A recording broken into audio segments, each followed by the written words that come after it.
terkait dengan sahur. Nabi berikan arahan apa tentang sahur? Bagaimana caranya? Kapan waktunya? Kalau kita ikuti, maka perhatikan apa yang Allah jaminkan. Yuhibbukumullah, Allah turunkan cintanya. Cinta Allah diturunkan langsung kepada hamba yang mau mengikuti arahan Nabi. Jadi ketika Allah mencintai seorang hamba, dibuka semua aksesnya. Apa yang diminta? Kalau iman dipadukan dengan takwa, dan kita gunakan iman dan takwa itu untuk menaati Allah, apa yang terjadi? Akan dibuka semua akses langit dan bumi yang memudahkan kehidupan kita. Dibuka aksesnya. Dan yang dibuka bukan cuma akses yang berkah, yang baik semua. Jadi kalau doa belum mengangkat tangan itu bisa terjawab. Baru terbersit dijawab. Sepanjang baik yang dimintakan. Kalau kerja, maaf ya, tidak susah. Tidak susah. Dia baru bergerak, rezeki datang. Baru bergerak, rezeki bisa datang. Karena dibuka aksesnya. Kalau cara sahurnya ikut arahan Nabi. Saya ulang ya. Kalau cara sahurnya ikut arahan Nabi, maka ditambah bonus. Bonusnya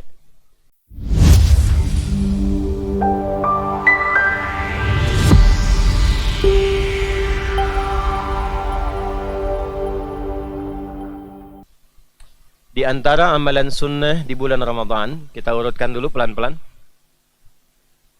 Sebelum puasa ditunaikan, Allah Subhanahu wa ta'ala meminta kita menyiapkan diri dengan makan dan minum secukupnya. Wa kulu washrabu hatta yatabayyana lakumul khaytul abyadu minal khaytil aswadi minal fajr.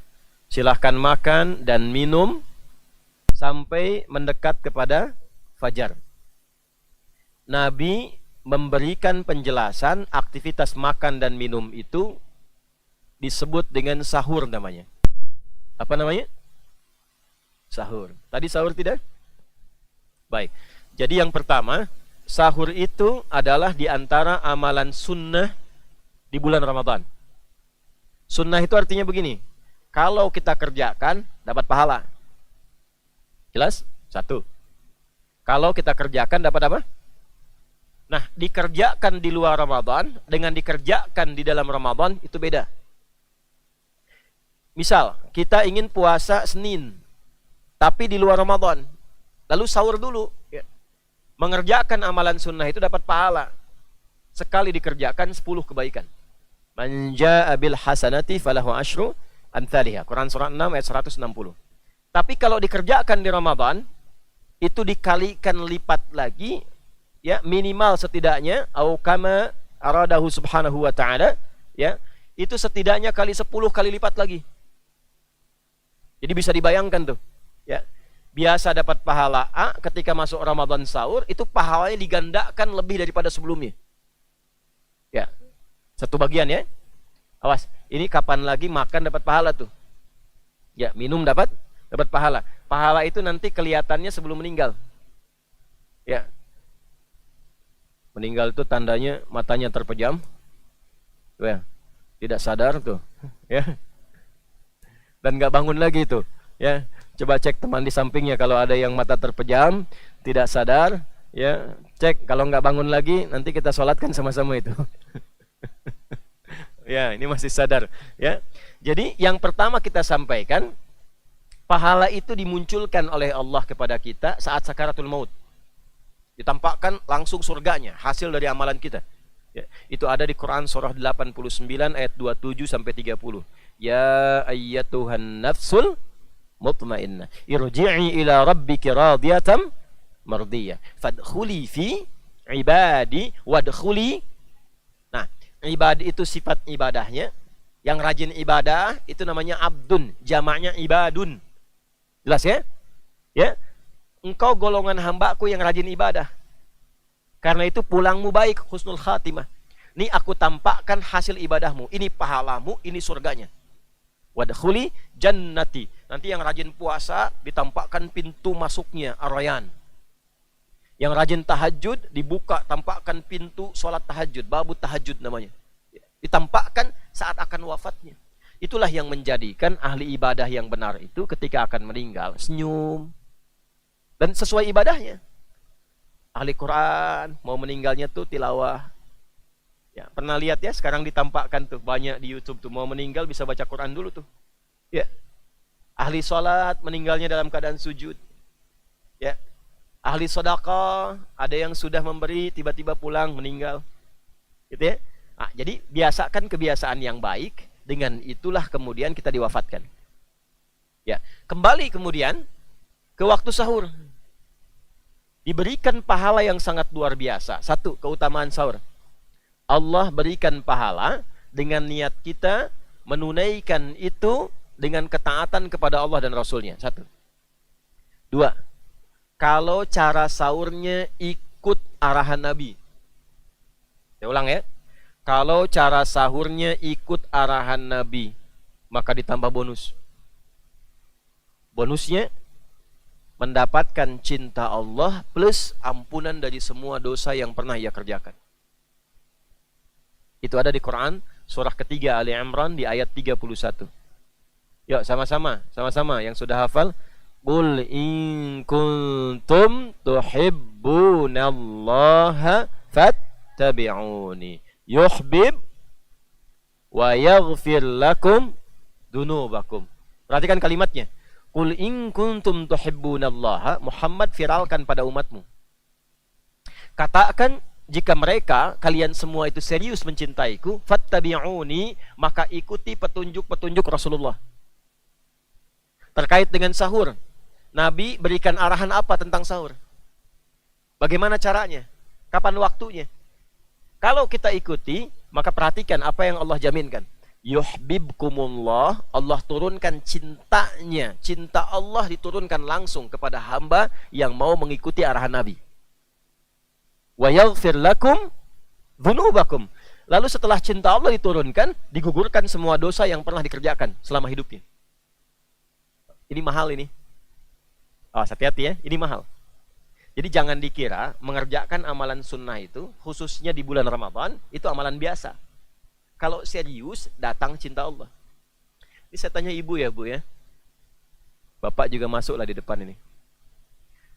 Kalau orang tua sangat cinta kepada anak, apa yang anak minta diberi nggak? Beri. Ya. Kalaupun tidak ada yang diminta, pasti akan diusahakan. Ya. Sifat orang tua begitu, walaupun minjam, karena cinta. Allah apa yang tidak punya? Semua dipunyai karena Dia maha segalanya. Jadi ketika Allah mencintai seorang hamba, dibuka semua aksesnya. Apa yang diminta? Nah, tapi Allah mengajarkan pada kita, kalau cinta Allah sudah turun, akses semua dibuka, mau minta apapun diberi, maka pemberian tertinggi itu ampunan dari semua dosa. Ya, saya tanya begini, kalau dikasih uang 100 miliar mau nggak? Nah, tapi masih ada dosanya. Ya, nih saya tanya, dikasih 100 miliar ada dosanya atau tidak dikasih apapun cuma dosa hilang, pilih mana? Oh, masa? Itu yang korupsi milih tuh dapat uang tuh walaupun berdosa kan? Nah, itu tidak mudah tuh. Nah, amalan sunnah itu melatih kita memiliki sikap itu. Gimana caranya bersikap baik? Gitu. Jadi kalau ditampakkan uang banyak pun, kalau mengandung yang salah, itu kalau sudah terbiasa mengamalkan amalan sunnah tidak tertarik. Mau berapapun, 1 triliun, tapi haram, tidak. Gitu. Terus maunya apa? 1 triliun halal. Misalnya, ya 1 juta halal, 100.000 halal. Apa yang sudah dilatih lewat amalan itu menjadi kebiasaan. Dan dahsyatnya amalan sunnah itu membentuk karakter, kepribadian yang kuat. Jadi itu yang pertama. Melahirkan pahala. Kedua, mendatangkan cinta Allah. Ketika cinta Allah diturunkan, maka yang pertama Allah berikan ampunan dari semua dosa. Jadi kalau orang itu sudah hilang dosanya, dosa itu kan sifat salah. Salah itu cerminan dari perbuatan buruk. Buruk itu lawannya baik. Kalau kita ingin tahu sesuatu, cari lawannya. Buruk lawannya baik. Kalau buruknya hilang, berarti yang muncul tinggal apanya? Baiknya. Itulah di Quran sering ditampilkan gini. Perhatikan kalimatnya. Inna fi khalqis samawati wal ard wa ikhtilafil laili wan nahar. Pergantian siang dan malam ditunjukkan kalau malam tiba, siang nggak ada. Kalau siang tiba, malam tidak ada. Itu menunjukkan sesuatu yang berlawanan. Kalau pengen tahu sesuatu, cari lawannya. Ya. Apa lawan hitam? Apa lawan laki-laki? Perempuan. Di sini laki-laki semua. Berarti yang tidak ada siapa? Perempuan. Di sana di atas perempuan semua. Yang tidak ada siapa? Laki-laki. Kalau buruknya hilang, berarti yang ada tinggal apanya? Baiknya. Jadi kalau orang diampuni dosanya, artinya hilang buruknya, tinggal muncul yang baiknya. Kalau sudah baik, dikasih harta berapapun digunakan pada yang baik. Dikasih jabatan apapun, pasti kebijakannya baik. Dikasih ilmu seluas apapun, pasti berbaginya baik. Nah, itu pondasi yang mahal. Jadi maaf nih ya, para ayah, ibu, dan teman-teman dimanapun berada, puasa itu membentuk karakter. Kalau seseorang sudah menjadi baik, maka semua yang ia kerjakan dalam hidupnya otomatis baik. Baik, kembali ke arahan Nabi tentang sahur. Yuk dibuka dan diketahui saja dulu ya. Imam Al-Bukhari mendokumentasikan arahan Nabi tentang sahur ini dalam salah satu pembahasan di kitab Sahih beliau, masuk dalam kitab Siyam, topik tentang pedoman menunaikan ibadah puasa. Di antara pedoman itu terdapat beberapa subtopik, ada banyak hadis. Di antaranya tentang babus sahur. Bab subtopik cara dan waktu menunaikan makan apa? Sahur. Ya, saya langsung ke hadisnya. Qala sallallahu alaihi wasallam, Nabi sallallahu alaihi wasallam pernah bersabda, perhatikan kalimatnya, tasahharu fa inna fis sahuri barakah. Tasahharu fa inna fis sahuri barakah. Tasahharu ini sering diterjemahkan begini, makan sahurlah kalian. Fa inna fis sahuri, karena dalam makan sahur itu barakah, terdapat berkah. Ya, pelan-pelan ya. Apa itu makan sahur? Ya, boleh jawab. Anak-anak, adik-adik boleh jawab. Kalau tahu langsung dapat hadiah. Dimulai dari 100.000. Ya. Nah, kalau jawabannya salah nggak apa-apa. Apa makan sahur, Arkan? Dapat berkah. Ya. Bagus, tapi kurang tepat. Apalagi makan sahur apa? Ya, Al-Ghazi. Ya, sunnah Rasulullah. Bagus. Tapi belum tepat. Nah, langsung nih 100.000. Apa itu makan sahur? Bagus. Ayo angkat tangannya. Kan Ustadz sudah ajarin. Pokoknya kalau ditanya angkat tangan aja semua dulu ya. Tidak usah takut salah. Ya, karena gini, kalau kita belajar itu pasti awal pertama salah dulu. Kalau orang sudah benar terus gak usah belajar. Ya, jadi yang penting kita berani. Angkat tangan, angkat aja dulu. Ya, kalau salah kan tidak dihukum ya. Baik, kalau salah kan tidak dituntut. Yang penting kita bisa angkat tangan. Tapi jawabannya apa? Makan?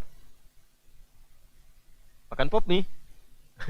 Ya, makan sahur, bagus. Ada lagi yang lain? Ibrahim? Ya? Makan sebelum puasa, awal puasa, bagus. Bito? Bagus. Baik, baik. Kunang-kunang makan kedong dong, kenyang dong, ya. Baik, ini Bito kalau pidato suka bawa pantun, makanya harus disiapkan jawaban pantunnya. Makan sahur adalah makan yang dilakukan di waktu sahar. Ya, di atas tuh ya. Makan yang dilakukan di waktu sahar. Waktu sahar itu adalah waktu singkat menjelang fajar, kurang lebih 15 menit sampai dengan 30 menit. Misal, tadi subuh jam 4.43 waktu Mira di Banten. Kalau kita terapkan waktu saharnya, maka kurangi kurang lebih 30 menit lah. Ya. Berarti kurang lebih jam 4:15 menit. Nah, 4:15 menit itu waktu sahar namanya. Jamaknya jamak dari sahar itu asharun. Ashar. Yo, siapa yang bisa nemukan ayat di situ ada kata ashar, angkat tangan. Yang perempuan boleh langsung suara. Siap gitu. Ashar, coba temukan. Hitung sampai 3. 1, 2, 3. Waktu habis, hilang 100.000. Ya. Quran surah ke-51 yang tadi Ustaz bacakan dalam sholat subuh. Ayat 18. Wabil ashari hum yastaghfirun. Ya. Satu lagi, Ustaz kasih bocoran alus nih. Ya. Di Ali Imran yang ayat 17. Cepat. 1, 2, 3. Waktu hampir habis. Ya, habis betulan. Ya. As-sabirina was-sadiqina wal-qanitina wal-munfiqina wal-mustaghfirina bil ashar. Ya. Nah, ada waktu menjelang fajar namanya sahar. Semua kegiatan yang dikerjakan di waktu sahar disebut dengan sahur namanya. Jadi yang pertama, petunjuk Nabi, makan sahur itu kalau mau dikerjakan, lakukan menjelang fajar. Ya, jangan terlalu awal. Kalau terlalu awal boleh tidak? Boleh. Boleh saja, nggak apa-apa. Tapi tidak masuk kategori dari pedoman Nabi. Makan tetap makan. Kenyang tetap kenyang. Tapi kalau kita ingin dekatkan dengan sunnahnya, petunjuknya Nabi, dan nanti lihat apa manfaatnya, maka lakukan di waktu apa namanya? Sahar. Ya, apa yang kita dapatkan di situ? Fa inna fis sahuri barakah. Kalau makannya waktu sahur, dapat berkahnya. Kalau makannya di luar sahur, misal 2:30 udah makan, boleh tidak? Boleh. Jam 2 makan, boleh tidak? Boleh. Ya, karena ayatnya juga umum, wakulu washrobu, silahkan makan, minum senyamannya. Hatta yatabayyana lakumul khaytul abyadu minal khaytil aswadi minal fajar, sampai dekat-dekat ke fajar. Ya, masih umum sifatnya, silahkan saja. Tapi potensi mendapat berkahnya menjadi berkurang. Jelas? Nah, kalau kita ingin makan, dekatkan itu ke waktu-waktu yang disebut dengan waktu sahar namanya. Menjelang apa? Fajar. Baik, jelas waktunya? Jadi kalau mau makan sebelum puasa, makannya di waktu apa namanya? Sahar. Untuk itu makannya disebut makan apa? Sahur.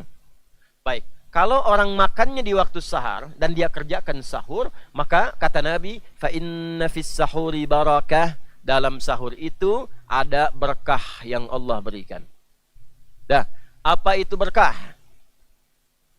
Kembali dimulai dengan 100.000. Ayo, yang di atas, yang perempuan. Ya, anak-anak yang SD ya. Kalau dibisiki oleh orang tua atau gurunya, maka gugur hadiahnya. Baik. Barakah, kita memang belum belajar untuk tambahan. Barakah untuk orang tua dan teman-teman dimanapun berada. Ziyadatul khair. Ziyadatul khair wastimraruhu. Itu lengkapnya demikian. Ya. Meningkatnya hal-hal baik dan konsisten dijalankan selama berkehidupan. Meningkatnya hal-hal baik dan konsisten dijalankan selama berkehidupan. Coba lihat pelan-pelan ya. Ini ilmunya agak mahal. Saya mohon izin untuk fokus sebentar. Dan teman-teman juga dimanapun berada. Ini bagian yang terpenting yang ingin saya uraikan. Tasahharu, kata Nabi, makan sahurlah engkau. Kerjakan di waktu sahur. Fa inna fis sahuri barakah. Maka sungguh aku tegaskan, kalau engkau kerjakan makan itu di waktu sahur, terdapat keberkahan di dalamnya. Berkah, seperti kita ulas tadi, bertambahnya nilai kebaikan saat yang sama konsisten dikerjakan selama berkehidupan. Jadi ciri orang kalau makan sahurnya benar, perhatikan baik-baik poin ini ya.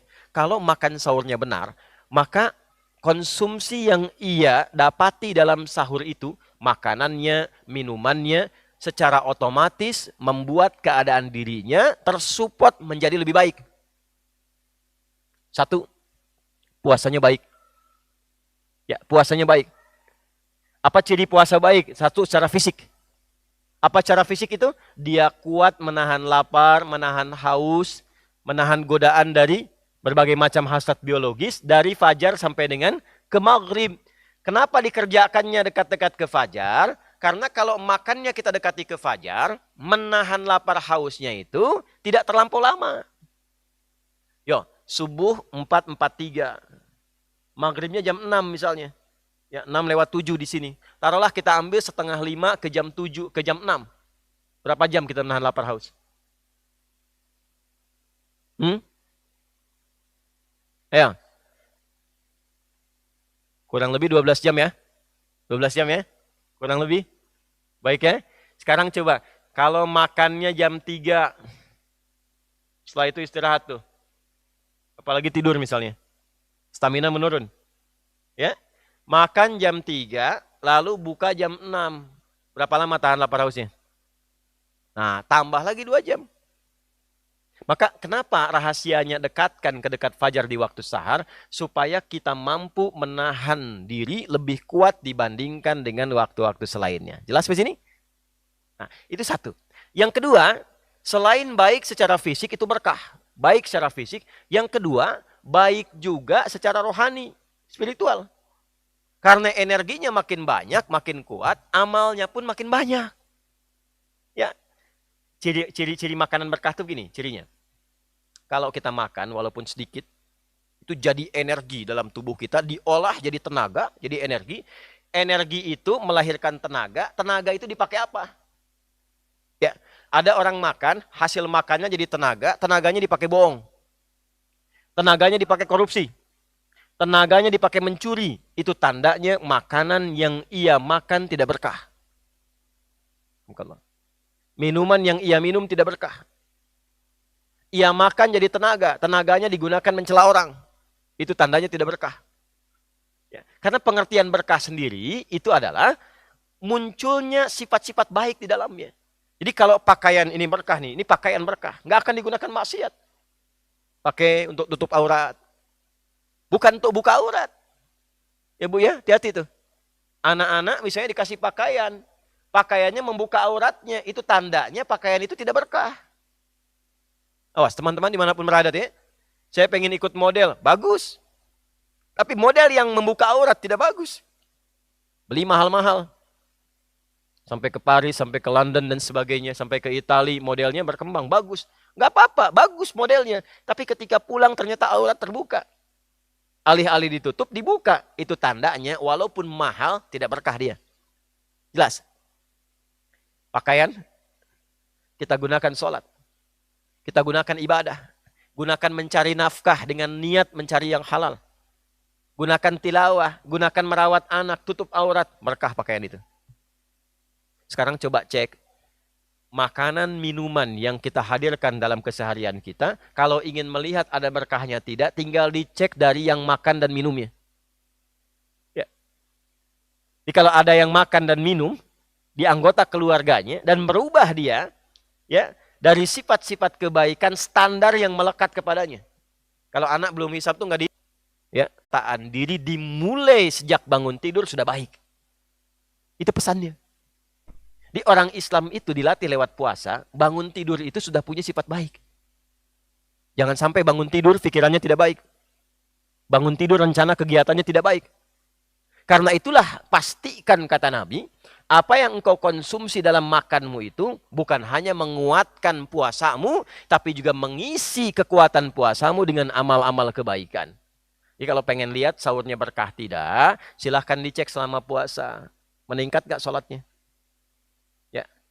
Meningkat tuh bukan subuh 2 jadi 3, tidak. Ya. Nah, fardu tambah sunnah. Meningkat gak bacaan Qurannya? Ya. Meningkat gak sedekahnya? Meningkat gak sifat baiknya? Ini anak-anak nih semakin taat pada orang tua gak? Kalau semakin taat, semakin baik, berarti berhasil puasanya itu. Sahurnya berhasil. Ayah ibunya nih bagaimana? Kerjanya, di rumahnya, ya. Kesolehan-kesolehannya. Kalau meningkat kebaikannya, tandanya sahurnya berhasil. Ibu masak, sebaik apapun menunya, Semahal apapun bahannya, tapi tidak melahirkan kebaikan, ada yang tidak berkah dalam sahurnya. Bos, ini sepekan ini kita. Ini mahal, ilmunya tidak mudah ini, kita gali itu. Maka ini bagian pertama, kalau kita mampu mengerjakan itu, sahurnya benar, waktunya benar, caranya benar, hasilnya benar, maka apa yang kita dapatkan dari Allah Subhanahu wa taala? Satu, cinta Allah diturunkan kepada kita. Dengan cintanya rajin ibadah, tinggalkan larangan Allah, dan saat bersamaan dirubah dia jadi pribadi yang baik. Wa yaghfir lakum dzunubakum. Nah, ini materi yang sederhana, singkat, padat, tapi penting untuk kita lakukan. Saking pentingnya, Nabi sampai mengatakan dengan kata inna, fa inna, saya tegaskan kata Nabi itu. Ya, saya tegaskan ada keberkahan dalam makan sahur itu. Nih, Ustaz mau kasih rahasia besar. Ini belum dan jarang saya buka. Kalau berkah itu sudah terkumpul, yang ditunjukkan dengan iman dan takwa. Coba lihat, kita puasa pakai iman tidak? Pakai iman, karena itu perintahnya ya ayyuhalladzina amanu. Kita saat puasa berlatih takwa tidak? Berlatih, karena itu ujungnya la'allakum tattaqun. Kalau iman dipadukan dengan takwa dan kita gunakan iman dan takwa itu untuk menaati Allah, apa yang terjadi? Akan dibuka semua akses langit dan bumi yang memudahkan kehidupan kita. Dibuka aksesnya. Dan yang dibuka bukan cuma akses yang berkah, yang baik semua. Jadi kalau doa belum mengangkat tangan itu bisa terjawab. Baru terbersit dijawab. Sepanjang baik yang dimintakan. Kalau kerja, maaf ya, tidak susah. Tidak susah. Dia baru bergerak, rezeki datang. Baru bergerak, rezeki bisa datang. Karena dibuka aksesnya. Ada di mana ditemukan ketentuan itu? Di Quran surah 7 Al-A'raf. Di ayat 97. Ya. Ayo yang hafal. Walau anna ahlal qura amanu wattaqau lafatahna alaihim barakatim minas sama'i wal ard. Kalaulah bukan satu dua orang, satu penduduk negeri, sekampung. Ya. Ini sebanten nih. Pandeglang, Serang, ya, masuk Tangerang, Cilegon, Merak dan sebagainya, atau yang di Bekasi, yang di Medan, di Madura, yang di luar negeri, itu kompak bikin. Kenapa Quran mensupportnya walau anna ahlal qura? Kenapa disupportnya itu berjamaah? Ingin memberikan kesan, salah satu maknanya, kalau soleh jangan sendirian. Dia suami soleh aja istri, aja anak-anak. Tetangga soleh, tunjukkan kesolehannya pada yang lain supaya terbawa. Ya, supaya semua jadi soleh. Kalau semua jadi baik, imannya bagus, takwanya bagus, kata Allah, bukan cuma kamu fulan. Bukan hanya engkau fulan. Teman-temanmu, tetanggamu, kerabatnya pun akan dibuka aksesnya oleh Allah. Apa yang dibuka? Barakatim minas sama'i wal ard. Semua yang baik di langit di bumi. Ya, kalau nggak percaya ya, nih bikin komunitas nih orang tua santri nih ya. Silahkan bikin komunitas. Komunitasnya khusus untuk berlatih menaati Allah. Ya, mulai dari rajin tahajud, misalnya mengingatkan, baca Quran mengingatkan. Itu demi Allah saya katakan keberkahan akan datang. Satu ketenangan, yang kedua sifat berbagi. Ya, yang beli mangga si fulan, yang dapat makan si fulan. Itu otomatis tuh. Buka usaha baru bisa berbagi tuh. Ya, karena dibuka aksesnya. Allah buka. Gak percaya silahkan cek. Gak percaya silahkan cek. Ya. Kata Allah itu sederhana. Walau anna ahlal qura amanu wattaqau, iman dan takwa. La fatahna alaihim barakatim minas sama'i wal ard. Semua yang baik aku buka aksesnya. Cuman sayang. Ya. Ayo coba. Yang hafal. Lanjutkan ayatnya. Siapa? Hah? Ustaz, lanjutkan ayatnya. Yang keras. Puasa. Yang keras bacanya. Puasa ya. Walakin kadzabu, cuman sayang. Ya, nggak dikerjakan. Ya saya tanya begini, kita yakin nggak dengan Allah? Hah? Yakin Allah Tuhan? Yakin Maha Kuasa? Kalau Allah berfirman pasti benar nggak? Pertanyaannya, Allah sudah berfirman, kenapa nggak dikerjakan? Walakin kadzabu, cuman sayang, kok nggak diikutin kata Allah itu. Malah ada yang ingkar. Ya, katanya yakin, dikasih tahu malah bilang, masa sih? Hah? Nah, kalau masa sih itu artinya belum yakin. Makanya dibuka dengan keyakinan, amanu, yakin dulu. Ya.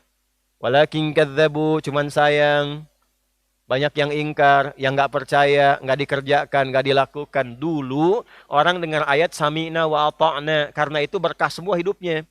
Bilal jadi berkah, Umar jadi berkah, Ali jadi berkah, Abu Bakar jadi berkah radhiyallahu taala anhum jami'an, semua berkah. Kenapa? Sami'na wa ata'na. Sekarang beberapa umat sami'na wa nanyaina. Kami dengar, kami klarifikasi dulu. Kami dengar, kami tanya dulu. Kami dengar, kami perjelas dulu. Kalau menguntungkan secara pribadi kerjakan. Kalau capek, nawar. Nah itu makanya nggak dapat sempurna. Sebetulnya teorinya sederhana. Yang punya dunia siapa? Allah. Baju dunia bukan nih. Makanan dunia bukan. Kalau pengen dari ujung kepala nih, mumpung kalian masih kecil-kecil nih ya. Adik-adikku ya, anak-anakku, mumpung masih kita baru mulai belajar. Kalau pengen dari ujung kepala sampai ujung kaki, dimudahkan oleh Allah, dikasih. Ya, kasihnya bukan malaikat langsung turun, tidak. Ya, nanti lewat hamba yang lain, si fulan datang dari ujung kepala tuh, peci Allah kasih, nggak beli. Kacamata Allah kasih, baju Allah kasih, sampai sarung, sampai kaos kaki. Gampang kuncinya. Dari sekarang kalian dekati Allah, rajin sholat. Selesaikan Al-Quran. Ngantuk, lawan. Ya, setan pasti tidak mau itu. Baru pegang mushaf, sudah ngantuk. Pegang bola, segar lagi kalian. Coba kasih bola ini sekarang, lari semua. Ya, nah, setan begitu. Ya, itu hobinya dikasih begitu. Hobi apa? Hobi main golf? Hobi bulu tangkis? Itu kalau baca Quran ngantuk, dikasih bat itu, ya bisa main. Dikasih raket bisa main. Itu, ya. Gimana hobinya? Di situ setan masuk. Ya Bu ya. Gitu. Jadi apa yang dikatakan pertama kali, sahur itu merubah pribadi kita lebih baik. Sahur itu meningkatkan ketaatan kita kepada Allah. Jadi ayo kita sama-sama, termasuk saya pribadi, kita koreksi diri kita sampai dengan detik ini, perbaiki sahurnya. Perbaiki implementasi pengamalan dari sahur kita, maka dengan perbaikan itu semoga Allah berkenan memberikan keberkahan dalam kehidupan kita. Setiap menjelang subuh, ada kesempatan pahala yang sering kita anggap biasa. Padahal dari sahur itulah keberkahan dimulai, kekuatan puasa dibangun, dan doa-doa yang dipanjatkan. Jangan jadikan sahur sekedar makan, tapi jadikan ia ibadah, jadikan ia sunnah, jadikan ia jalan mendekat kepada Allah. Ya Allah, berkahi sahur kami, kuatkan puasa kami, dan jadikan setiap amal kecil kami bernilai besar di sisi-Mu. Amin.